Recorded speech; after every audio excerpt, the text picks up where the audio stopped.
listening to the Hidden Killers podcast with Tony Brueski, featuring former federal prosecutor and president of West Coast Trial Lawyers, Neama Rahmani.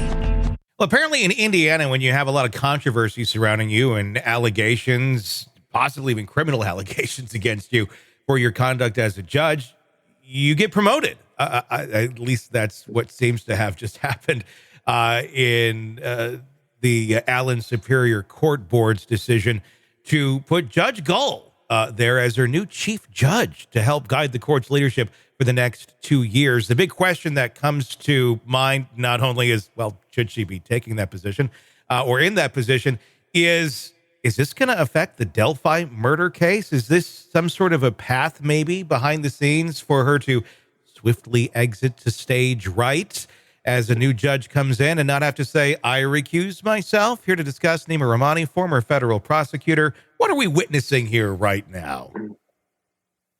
You know, Tony, I say this, having worked as a prosecutor and worked for the government at both the federal and city level, and sometimes, folks working for government, could be a judge, could be a prosecutor, that aren't necessarily the most qualified, and they've just outlasted others, and lo and behold, that's how you end up being the chief. So I'm not saying that's what happened here. Maybe there's a rotation. Maybe it's based on seniority. But, I mean, here's someone that, at least with respect to how she handled the Delphi hearing, pretty clear that she made some evidentiary conclusions without allowing folks the opportunity to be heard. That's a no-no. She tried to withhold the transcript from the Court of Appeal. Also a no-no.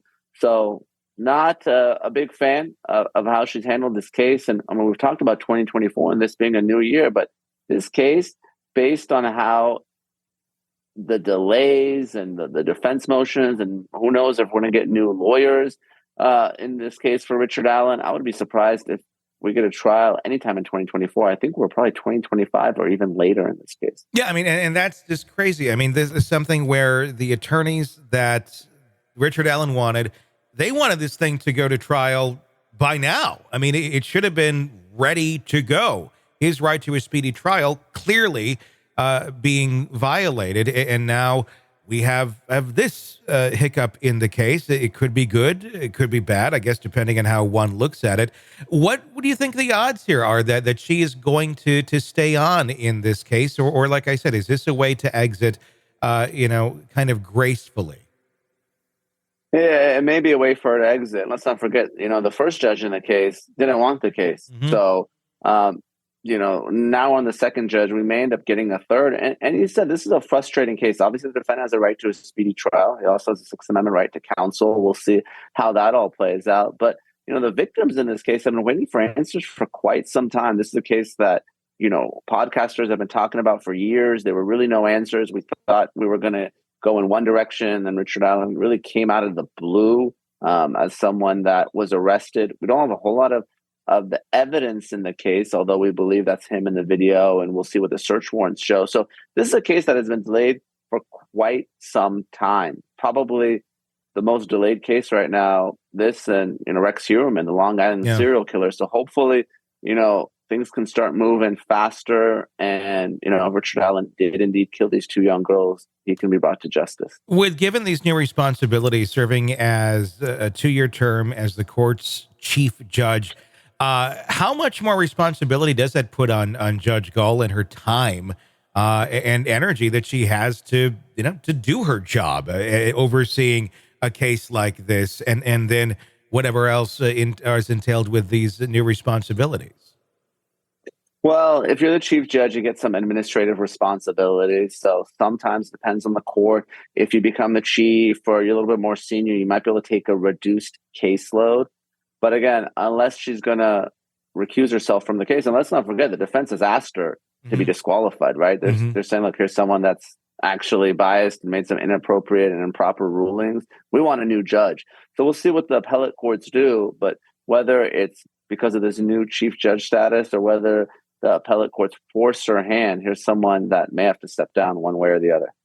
Would her stepping down from the Delphi case, would that affect this promotion in any way, shape, or form? Maybe promotion is the wrong word, but would it affect that in any way if they were to look at this and go, The Supreme Court says, yeah, you shouldn't be on this case. You did violate these things. Would that not, I mean, I'm thinking in terms of in like a workplace or something like, oh, they did this. They're probably not qualified to do that. That's not how this works though, right? No, not necessarily. Judges do make mistakes and legal errors all the time. They get reversed on appeal. That's what those appellate judges, they're paid the big bucks to do. That doesn't necessarily mean that they have to recuse themselves or they're disqualified from the case. It's just embarrassing. No trial judge likes to be reversed, but everyone has a boss and someone overlooking them, and even Judge Gull. So if she is reversed, doesn't necessarily mean she's got to get off the case. We may have her on for quite some time. Is anybody who sees that, oh, you have Judge Gull? Oh, a little bit of cringing going on, I think, for many people.